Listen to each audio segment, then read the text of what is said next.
met Mona at the Wesley Center.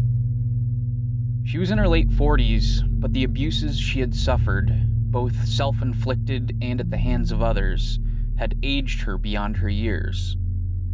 She always wore a long-sleeved shirt to hide her track marks from prospective customers.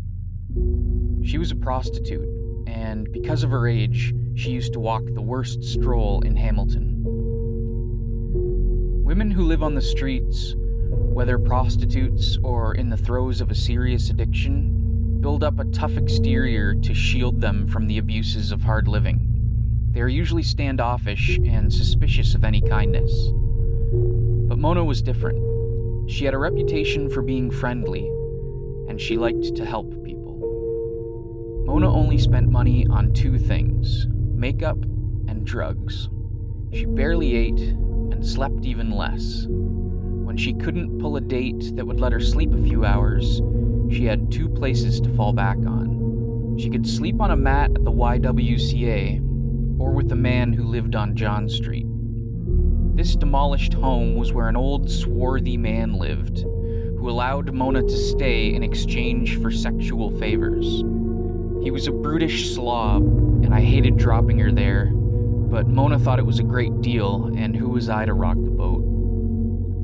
I knew Mona for 12 years, and she was my friend, so when she disappeared from the streets, I made an effort to find her. Eventually, I located her at the hospital. I hate the smell of hospitals. Sickness, death, ammonia-based cleaners, all combine into a depressing scent. Mona was in long-term care. I walked into her room and saw Mona's small, scarred body contrasted against the clean white sheets. She smiled the sad way sick people do. She hugged me and told me I was the only one who came to visit her. We talked for several minutes, and finally I asked her what was wrong. She looked out the window, but really she was looking into her memory. It's an infection in my heart and spine.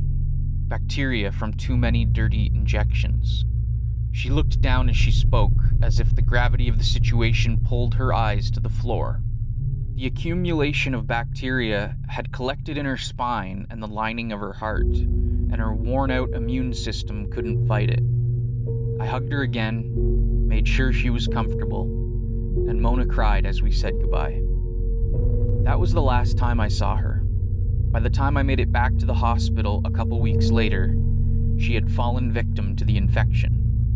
I couldn't find out what happened to her body, but no one showed up to claim it.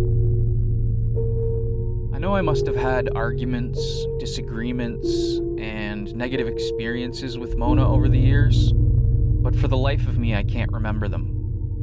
When I think of her now, she is always smiling. Her life was full of pain, suffering, and abuse, but she always found a way to smile.